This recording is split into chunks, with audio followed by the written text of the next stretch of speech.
नमस्कार। आज का मोटिवेशनल वीडियो है, इंसान कितना भी शक्तिशाली हो भगवान नहीं बन सकता। यानी इंसान की एक सीमा है, वो एक सीमा तक ही जा सकता है, उसके बाद वो कोई काम नहीं कर सकता। यानी इंसान इतनी तरक्की कर सकता है कि यदि वो आर्टिस्ट है तो साइंटिस्ट बनना चाहे तो वो बन सकता है। यदि किसी सब्जेक्ट विशेष की रीडिंग करना चाहे रीडिंग कर सकता है। लेकिन इंसान यदि इंसान को हम और किसी इंसान को कोई और शक्ल देना चाहें, यानी हम इंसान को कोई जीव की शक्ल देना चाहें, नहीं दे सकते। इंसान में यदि ये तो हो सकता है कि किसी कोई मंद बुद्धि हो तो उसको थोड़ा सा उसको बढ़ाया जा सकता है, यानी इतना हम उसको कामयाब इंसान बना सकते हैं कि वो अपने खाने पीने लायक हो जाए। यदि कोई बहुत ही बिल्कुल मंदबुद्धि है बच्चा, खाने पीने लायक हो जाए या आपकी बात को समझ ले या थोड़े बहुत आंसर कर ले। लेकिन ऐसा नहीं कर सकते कि हम एक बिल्कुल ही जिसमें जीरो है, बिल्कुल जीरो है, यानी उसके हम यहाँ पर ही हम कहते हैं कि ये शक्ति किसकी है, ये भगवान की हुई है। किसी को ज़्यादा बुद्धि दी हुई है, किसी को कम दी हुई है, किसी को प्रशंसा सुनने को मिलती है, किसी को अपमान सुनने को मिलता है। ये कहते हैं ना, हानि लाभ जीवन मरण यश अपयश विधि हाथ, ये इंसान के हाथ में नहीं है। इंसान को लगता है कि उसके किए का फल उसको मिल रहा है। उसके जैसे लाखों लोग हैं जो काम करते हैं, लेकिन उस काम में ईश्वर को कब उसमें शक्ति डालनी है और कब नहीं डालनी, ये सिर्फ ईश्वर ही कर सकता है।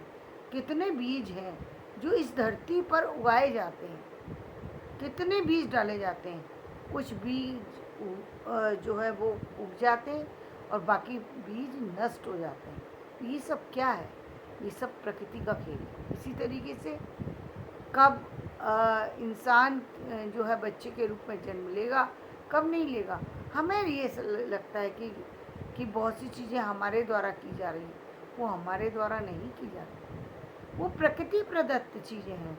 और प्रकृति प्रदत्त जितनी चीज़ें हैं वो उसका निर्माता सिर्फ भगवान है, उसको बनाने वाला सिर्फ भगवान है, वो किसी और की शक्ति नहीं है। भगवान जैसा बन सकता है इंसान, यानी भगवान जैसा क्या, चंद्रमा पे पहुंच गया, ये इंसान की वो है। अब वहाँ पर भी ऐसी ऐसी चीज़ें मिल रही हैं जिसमें बहुत ही अब वो सूर्य पर भी पहुंच गए। तो वहाँ पर जो चीज़ें वो उनको जो पता चली हैं, उनमें कुछ चीज़ें तो बहुत ही अजीब अजीब दिखाई दे रही हैं। तो ये सब चीज़ें कैसे, क्या ये इंसान ने जाकर के पहले से क्रिएट किए? नहीं, ये तो कोई और सकता है ना जिसने ये पूरे ब्रह्मांड की रचना की है। ये इंसान की रचना कैसे हो सकती है? इंसान की रचना इतनी है कि हाँ, वो आकाश तक पहुंच सकता है, सूर्य तक पहुंच सकता है, चंद्रमा तक पहुंच सकता है, लेकिन पूरे ब्रह्मांड की रचना कर, नदियों का वेग जो है वो प्रकृति बदलती है, इंसान नहीं बदलता। नदी का वेग जो है वो प्रकृति बदलती है।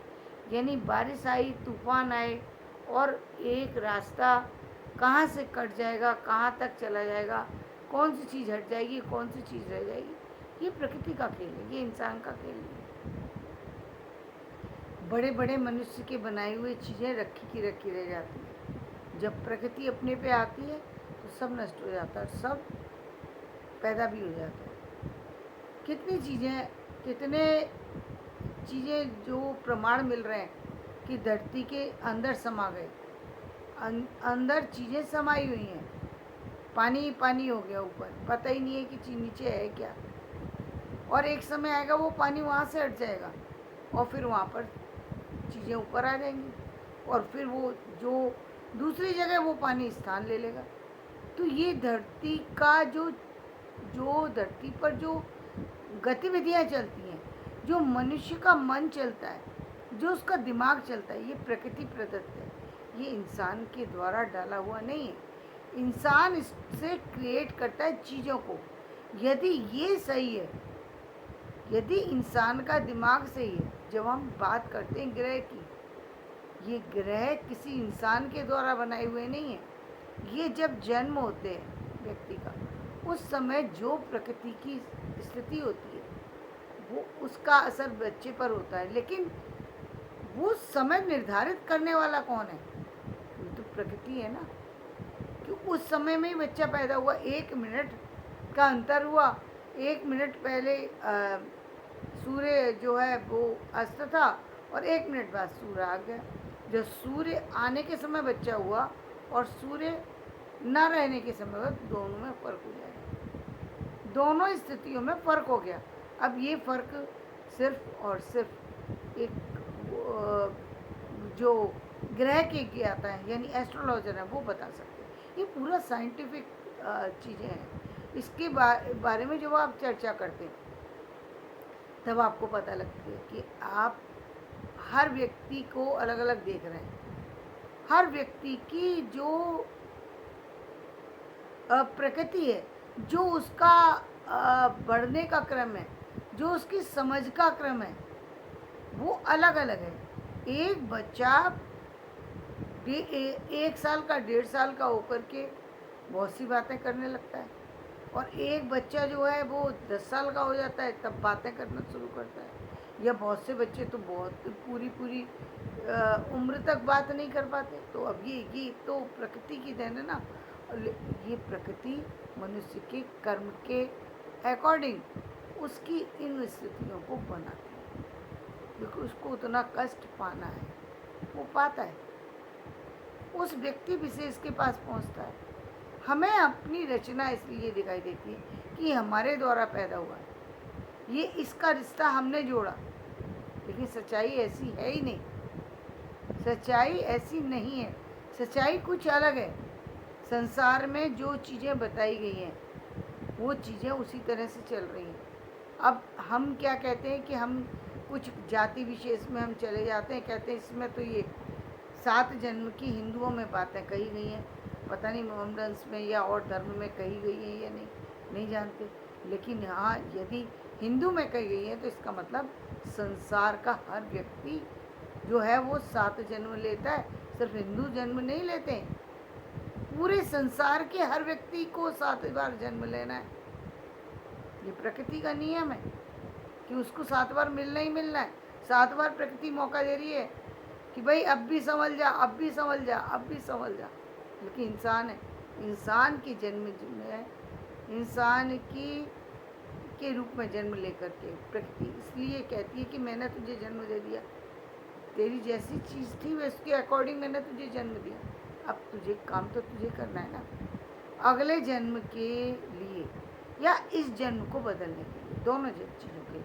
हो सकता है इसी जन्म में तुम्हारे कर्म इतने अच्छे हो जाए कि इसी जन्म में आपका भाग्य बदल जाए। जो लोग कहते हैं ना भाग्य नहीं बदलता, मैं दावे के साथ कह सकती हूँ कि भाग्य बदल जाता है। यदि आपके कर्म अच्छे हों तो आप अच्छे बन जाते हैं, कर्म खराब हो तो आपका भाग्य बदल जाता है, बुरे बन जाते हैं, बिल्कुल बदलता है। आपके भाग्य में राज योग लिखा था, लेकिन आपने सारे प्रयत्न छोड़ दिए, आप सब कुछ छोड़ करके बैठे हैं, तो फिर आपको राजयोग कैसे मिलेगा? उसके लिए तो कर्म करना पड़ेगा ना आपको। राजयोग का मतलब राजसी ठाट बाट, जो राजा बनेगा उस व्यक्ति को राजा जैसे गुण तो होने चाहिए। राजा क्या करता है? राजा क्या हर व्यक्ति की बात को सुनता तो है, लेकिन निर्णय तो वो उसी के होते हैं ना, लीड तो उसको करना होता है। क्या वो चुनौती से मुंह मोड़ करके बैठ सकता है? सामने चुनौती, अरे नहीं मैं इसका सामना नहीं करूँगा। क्यों नहीं करूँगा? क्योंकि भाई कल तक ये मेरा दोस्त था, आज मैं इससे युद्ध नहीं लड़ूँगा। राजा ऐसा नहीं कह सकता, राजा ऐसा नहीं कह सकता। उसके सामने उसकी प्रजा समस्या लेकर के राजा नहीं कह सकता कि मैं नहीं सुनूंगा, भाई मेरे पास आज मेरे पास टाइम नहीं है, मैं कल सुनूंगा, नहीं कह सकता। अपने मन की कितनी सारी इच्छाएं मारनी पड़ती हैं। राजयोग ऐसे नहीं मिलता। हमें राजा का सिंहासन और राजा का मुकुट दिखाई देता है, उसके लिए परोसी जाने वाली थाली दिखाई देती है, लेकिन ये नहीं दिखाई देती उस थाली के पीछे जो राजा की को जो चिंता हो रही होती है, उसके दिमाग में जो टेंशन हो रही होती है, हजारों तरह की टेंशन होती है। आप एक घर चलाते हैं, एक घर चलाने के लिए सुबह से शाम तक की चीज़ों के बारे में सिर्फ आपको यदि एक छोटा सा चीज़ बता दी जाए ना कि आते हुए शाम को सब्जी ले आना, तो आपके दिमाग में वही सब्जी चलती रहेगी कि कौन कौन सी सब्जी लेकर के जाना। एक सामान्य सी बात है, ये कोई बहुत स्पेशल बात नहीं है, या घर की कोई चीज़ सामान्य सी बता दी, आप उसी के बारे में सोच रहे हैं। एक राजा पूरी सारी प्रजा के लिए सोच रहा है, बहुत बड़ी बात है, बहुत बड़ी बात होती है ये, इस सामान्य इंसान की बात नहीं है। जो मदर टेरेसा थी, अब मदर टेरेसा ने जो काम किया, जो हर उस बच्चे को उन्होंने गोदी में उठाया जिसको कोई छुएगा भी नहीं, ये वो बिल्कुल देवी जैसी हम कह सकते हैं, उनको देवी का रूप ही कह सकते हैं। देवी हम ये जैसे मैंने कहा कि हम भगवान हर किसी को नहीं कह सकते, लेकिन भगवान जैसे बहुत से लोग होते हैं, तो ये भगवान जैसी ही थी कि वो इतने लोगों को मदद कर रही हैं। ये असंभव बातें हैं, ये उनको नोबेल से भी बड़ा कोई पुरस्कार हो सकता था, वो भी दे दिया जाए तो कम है, क्योंकि ये बहुत बड़ा काम है, डॉक्टर भी नहीं कर पाते। आम इंसान तो क्या ही करेगा, आम इंसान तो सामान्य स्थिति में नहीं कर सकता इंसान की मदद। एक 10 मिनट के लिए किसी की परेशानी देख करके व्यक्ति मुंह मोड़ लेता है, क्या 10 मिनट दिमाग खराब कर दिया। ये व्यक्ति की सोच है, वो 10 मिनट भी किसी के लिए टेंशन लेना पसंद नहीं करता। तो एक व्यक्ति और एक मदर टेरेसा थी, पूरा जीवन उन लोगों के लिए लगा दिया जो उनके अपने नहीं थे, जो उनके अपने नहीं थे। क्या उनकी संतान थी, क्या उनके भाई थे, क्या वो उनके रिश्तेदार थे। हम ऐसे ही किसी को नहीं पूछते, हम इसीलिए कह रहे हैं कि हम जिसको राजा कह रहे होते हैं, जिसको हम महान कह रहे होते हैं, हमें वो महान व्यक्ति महान तो लगता है, लेकिन हमने क्या कभी देखे उस महान, जितने भी महान लोग हुए, उन महान लोगों को कितने कष्टों से गुजरना पड़ा है। उनके सामने रखी हुई थाली परोसी हुई दिखाई देती है आपको, कितने जीवन की कितनी सारी खुशियाँ उन्होंने हंसते हंसते जो है जनता के लिए कुर्बान कर दी, ये नहीं दिखाई देता। हर व्यक्ति का मन करता है, हर व्यक्ति का मन करता है कि वो अपने रिश्तेदारों से मिले, कुछ देखे, कुछ घूमे, लेकिन क्या एक राजा को इतनी लिबर्टी है, इतना टाइम है कि वो अपनी स्वेच्छा से अपने जीवन का एक दिन भी गुजार सके? नहीं गुजार सकते। एक दिन भी क्या, आधा दिन भी नहीं गुजार सकता अपनी इच्छा के अनुसार, आधा दिन भी नहीं गुजार सकता। चाहे कितनी भी बड़ी यदि कोई छुट्टी भी ले रखी है, चाहे बीमारी की कंडीशन में, और कोई मिलने आ गया उससे, बीमारी की कंडीशन में भी लेकर के पहुंच जाते हैं, साहब उनकी तबीयत खराब है, ये सर आपसे मिलने के लिए आए। लेटे लेटे व्यक्ति उसकी जवाब देता है, लेकिन मना नहीं कर सकता कि मैं नहीं मिलूँगा।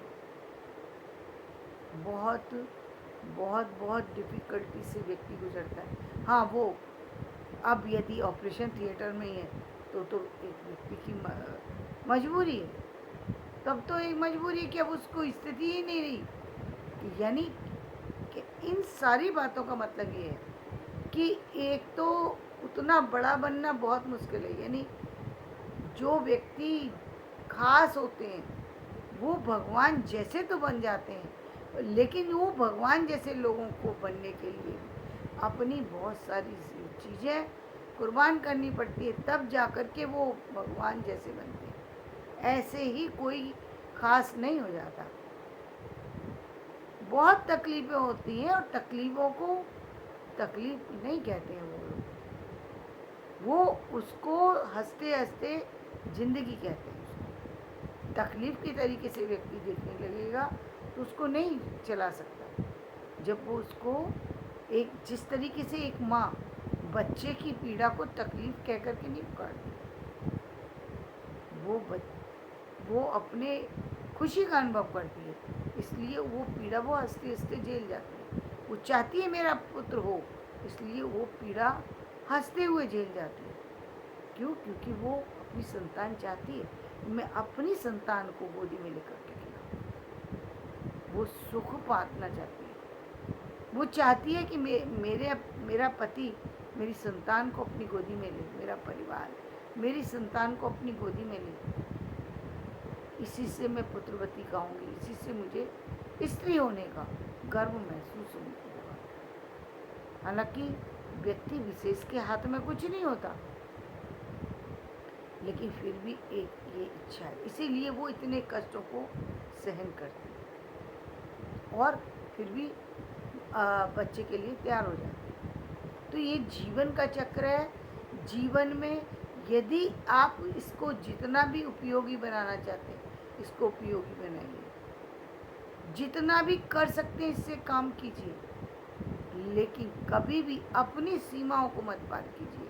कभी भी ये मत सोचिए कि आप भगवान बन चुके हैं, अब आपको कुछ जानना शेष नहीं है। आपको तो सब जानना शेष है, आप ये तो सब कुछ करना शेष रह गया। कुछ भी शुरुआत ही नहीं है, शुरुआत ही नहीं है। बहुत है ऐसा करने लायक जिसको आप करते जाइए और ये ज़िंदगी कम पड़ जाएगी। तो धन्यवाद, मैं अपना वीडियो यहीं समाप्त करती हूँ। मेरा ये वीडियो पसंद आए तो इसे लाइक करिएगा, शेयर करिएगा, सब्सक्राइब करिएगा।